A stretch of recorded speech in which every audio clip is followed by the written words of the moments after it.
Right, well, now this is the kind of edit end, if you like, where I kind of tend to spend a bit of time cleaning up the audio and just getting things edited and ready for the person that's asked me to do the drums. And I thought I'd just kind of quickly start off by showing you the preamps that I've got running here, which were over by the kit in the other half of the video.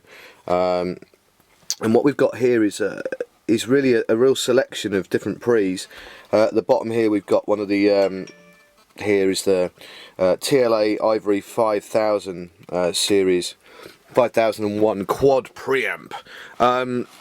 It's a mid-range pre. It's nothing budgety, kind of mid-rangey sort of preamp. It's actually okay. I've had it modded by a guy called Matt Sampson, a notorious tinkerer of all things electronic in Bristol. He's kind of put new tubes and new op amps in it, and it doesn't go down particularly low frequency wise, nothing much below kind of 50 Hertz. So I tend to put the snare bottom and the ride and the hi-hats through that, and you can fry it a bit if you want to, using the input gain stage. And then above that we've got this Opto 8 Focusrite, if you can see that if I focus it up, Opto Pre Mark II, this black one, which is an 8-channel 8 input preamp, which again is kind of budget, mid-range kind of pre. And again, as you can see from the markings on there, I've got the room left, the sub mic, and the room right mics going through there, the two red audios, and the speaker mic, which I showed you on the previous video. And again, you know, it's not a high-end pre, and I use that for kind of extra bits and pieces that I might need to put through there. But the same as the TLA, really, Focusrite come from making high-end stuff, and they've used that to make some pretty good budget end stuff. And then above that is this Universal Audio 4710D, this silver thing here, which is a relatively new mic pre, their 710D preamp.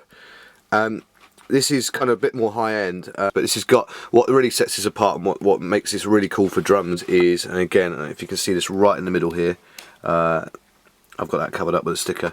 This here, where it says slow, off, and fast, this little dial here is great. Basically, Universal Audio UA are notorious for making great compressors, and this is one of their 1176 compressor. They sound great on drums.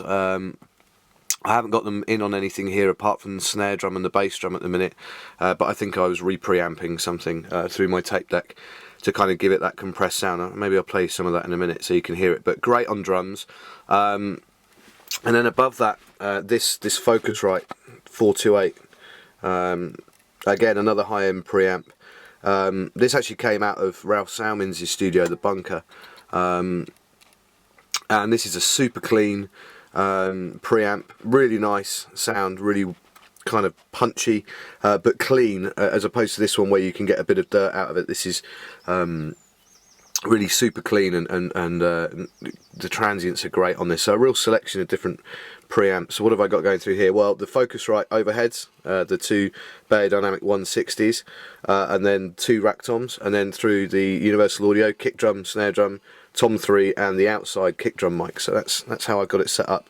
I do change it around, what I've got going where, quite a lot in terms of the mic pre's and which mics I'm sending to which preamps, but this is how I've got it set up for the moment. Anyway, moving on, I wanted to show you a little bit of the kind of stuff that I've been doing. Move away so you can see us a little bit. I've just been editing some tracks that I'm going to send to a producer called Scott Hendy, a Bristol guy, and I've been messing with a couple of loops that I made a little while ago, using a couple of Shure KSM ribbon mics on the kit, kind of a la James Brown sort of sound, just a couple of mics, one ribbon mic on the bass drum, one in the room, and nothing too kind of full on.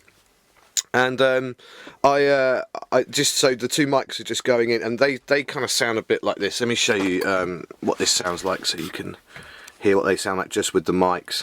And I know that this isn't a perfect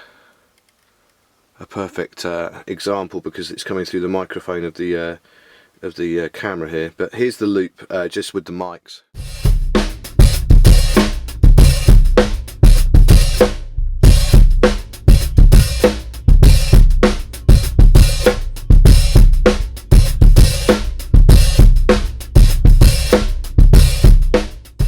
Okay, so what I then did was over here, if you can see this, I've got this Sony tape machine, which has got two cool things going for it. One is the fact that it sounds great when you track to tape. It gives it a little bit of distortion, and if you drive it a bit hard, but it's also got some nice amps in it anyway, so just putting it through it sounds good. So let's have a listen to what that kit sounds like just going through the tape machine. This sounds like, just show you what I've done here, I've reinserted it basically back through this channel here, and that sounds like this.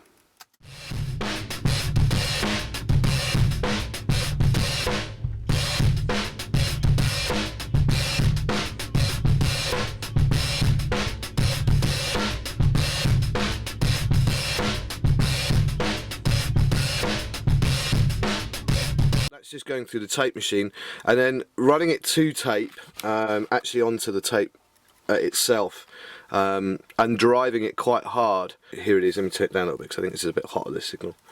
There we go.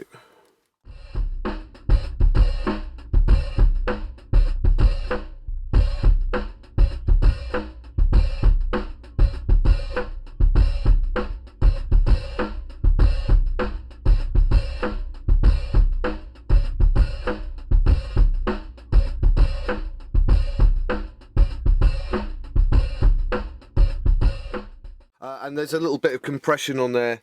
I came back out of the tape machine here into the Universal Audio Pre, and then just put the compression on it. So it's through these two channels here and here, with the LA2A or the 1176 compression style on it. So that's sounding a little bit more crunchy. And then just to make it even more interesting, I decided to put some delay using a stomp box that I've got lying around in the studio, and just kind of got, like, it sounds almost like I'm playing some clever ghost notes, so I'm cheating maybe a little here, but this is it with the delay on the kit on its own.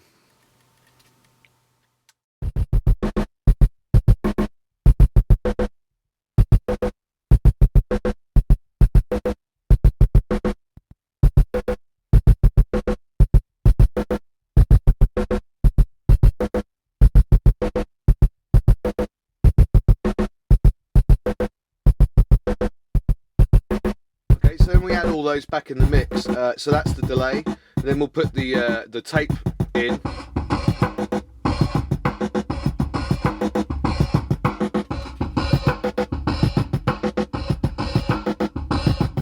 And then we put the distorted compressed tape running into it as well.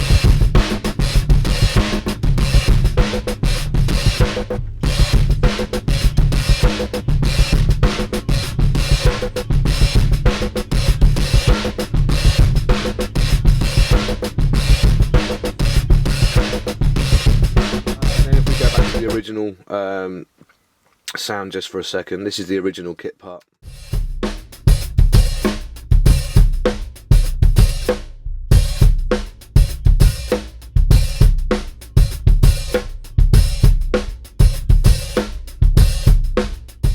So a bit of a difference there. Like I say, I don't do a great deal of real mixing here, so this is set up really mainly just for editing. Just a couple of Alesis monitor ones, nothing too spicy in terms of monitoring here, but a fairly good spot actually. I know these speakers so well, and even though this isn't the most ideal mix position in the world, I check the sounds at different studios like J&J, Jim Barr from Portishead Studio, and yeah, these mixes always sound pretty good that I do here, even though they're usually mixed elsewhere. Oh, and finally, just to leave you with this is, I believe this is a short M67 Pre. This is, I mean, it's really only one preamp in here. I've had it modded again by Matt Sampson. Can only really use one channel of this, but this is a cool little preamp. The electronics in it are pretty good quality, and they recorded the Woodstock festival the original Woodstock Festival in the 60s on these pre's. And I picked one up on eBay for next to nothing, and they sound great. I might have it rewired, get better power supply into it because it's a bit noisy at the minute, but it's got a pretty good sound of its own. So some quirky stuff there, a little production idea, some little bit of an idea about what preamps we've got going where, and maybe we'll do some more production videos a little bit more to kind of stick up for you guys. Anyway, there we are, better get on.